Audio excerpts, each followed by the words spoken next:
Assalamualaikum warahmatullahi wabarakatuh. Kami dari kelompok 1 akan menjelaskan hasil diskusi kami mengenai UU Hak Cipta. Hal yang akan kita bahas diantaranya mencakup hak cipta, pidana, korelasi antara keduanya, hasil diskusi kami terkait topik ini, dan kesimpulan. Definisi dari hak cipta menurut Patricia Loughlin adalah bentuk kepemilikan dari pemegangnya untuk mengawasi penggunaan dan pemanfaatan suatu kreasi intelektual. Sedangkan menurut Imam Trijono, hak cipta mempunyai arti sang pencipta mendapatkan perlindungan hukum dari ciptaannya, tetapi juga memberi perlindungan kepada yang diberikan kuasa.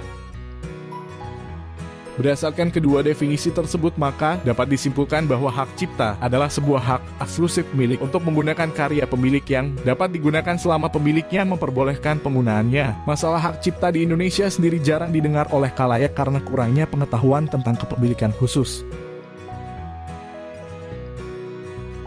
Untuk melindungi hak cipta, maka didirikan organisasi atau asosiasi hak cipta yang sudah ada baik pada lingkup internasional maupun nasional.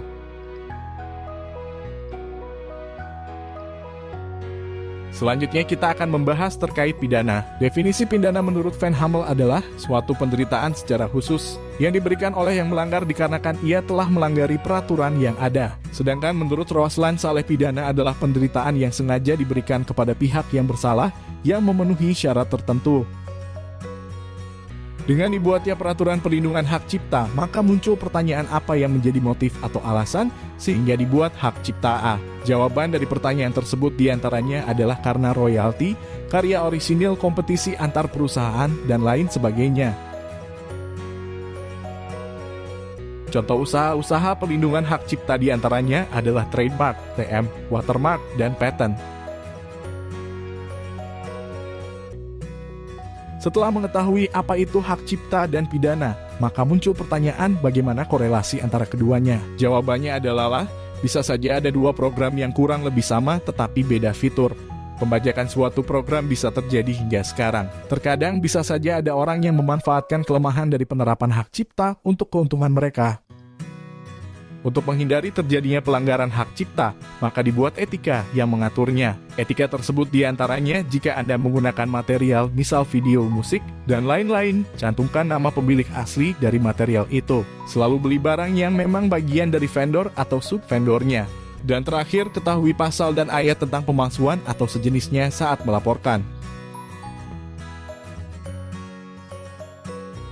Ada 3 topik yang kami bahas ketika melakukan diskusi, diantaranya adalah pentingnya pengetahuan tentang hak cipta, mengetahui resiko pelanggaran dari hak cipta, dan penanggulangan dari pelanggaran hak cipta.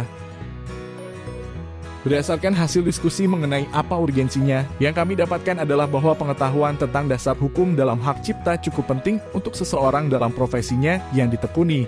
Hal ini dikarenakan masih dibilang jika di skala kecil, masih menggunakan software atau program bajakan dibandingkan pada skala besar. Selain itu, tidak semua orang di Indonesia memiliki akses penggunaan program atau software yang legal. Dan ternyata masih ada beberapa orang menjual belikan software atau program ilegal.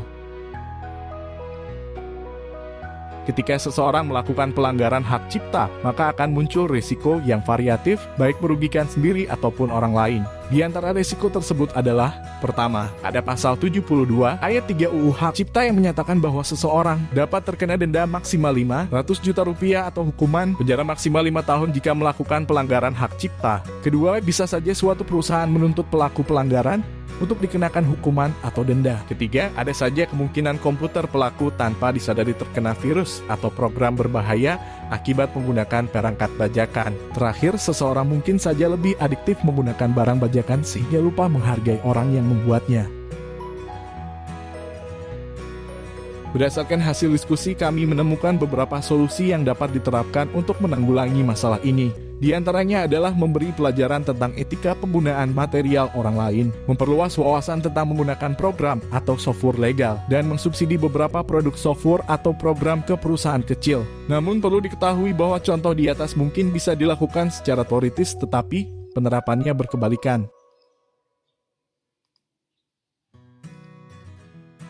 Kesimpulan yang kami dapat dari bab UU Hak Cipta diantaranya adalah, sederhananya, permasalahan dari hak cipta sendiri cukup rumit, karena banyak faktor yang dihitungkan. Sedangkan penegakan hukum masalah hak cipta sendiri juga tidak dipatuhi oleh banyak orang. Oleh karena itu, diperlukan suatu solusi yang setidaknya dapat dilakukan dengan mudah. Sekian dari kelompok kami. Jika ada kurang atau lebihnya mohon maaf. Assalamualaikum warahmatullahi wabarakatuh.